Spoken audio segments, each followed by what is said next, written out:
Hi friends, welcome to my channel. ఈరోజు మనము అనంతపురం జిల్లాలో పెద్దపప్పూరులో ఉన్న అశ్వత్థనారాయణ స్వామి ఆలయానికి వచ్చినాము. పదండి చూద్దాం.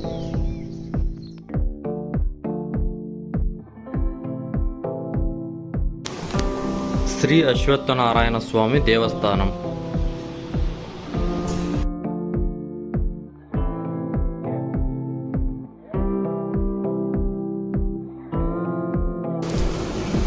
ఇక వెళ్దాం పదండి, స్వామివారి దర్శనం చేసుకుందాం.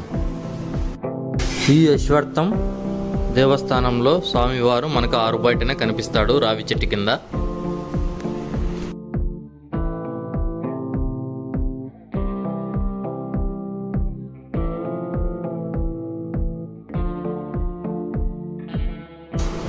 ఇక్కడ స్వామివారికి 5 ప్రదక్షిణలు, 11 ప్రదక్షిణలు, 101 ప్రదక్షిణలు చేస్తే అనుకున్న కోరికలు తీరతాయని ఇక్కడ భక్తుల నమ్మకం. ఇక్కడ అశ్వత్థనారాయణ స్వామితో పాటు మనం వినాయకుణ్ణి మరియు సింగరభట్టు మహర్షి విగ్రహాలను కూడా స్వామివారితో పాటు చూడవచ్చు.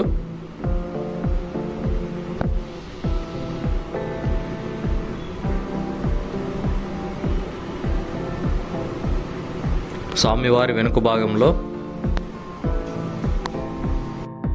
ఆంజనేయ స్వామిని కూడా మనం దర్శించుకోవచ్చు. ఇక్కడ స్వామివారు సింధూరంతో కనిపిస్తారు, సింధూర పూతతో. చాలా అద్భుతంగా ఉన్నారు ఆంజనేయ స్వామివారు. అలాగే మనం ప్రధాన ఆలయంలోనే ఎడమ వైపుకి వెళ్తే మనం నవగ్రహాలు కూడా దర్శించుకోవచ్చు.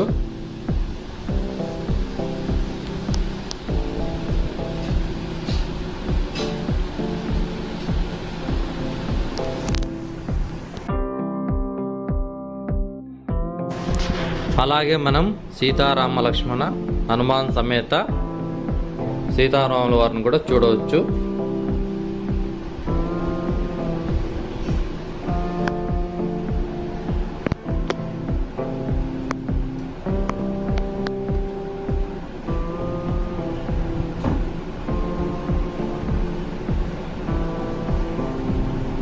సీతారాములతో పాటు మనము ఆ మహావిష్ణువు అమ్మవారిని కూడా చూడవచ్చు. గరుత్మంతుడు, శ్రీ మహావిష్ణువు ఇక్కడ మనకి కనిపిస్తున్నారు. అలాగే కొంచెం వెనుక భాగం వెళ్తే గుడి వెనుక భాగంలో పినాకిని నది, పెన్నా నదిని చూడవచ్చు. మనం ఆలయ చరిత్రలోకి వెళ్తే సింగరభట్టు మహర్షి ఒకరోజు ఈ నదిలో స్నానం చేస్తుండగా ఆ స్వామివారు విగ్రహం దొరకడం చేత ఆ స్వామివారు అశ్వత్థ వృక్షం కింద ప్రతిష్ఠించమని కోరగా, అంటే రావి చెట్టు కింద స్వామివారిని ప్రతిష్ఠించడం జరిగింది. ప్రతిష్ఠించిన తర్వాత దుష్కరుల దాడుల వల్ల ఆ విగ్రహం కోల్పోవడం జరిగింది. ఇప్పుడు మనం చూసేది రెండో విగ్రహం. ఇక్కడ ఈ ఆలయంలో మనము నాగులు కూడా దర్శనం చేసుకోవచ్చు.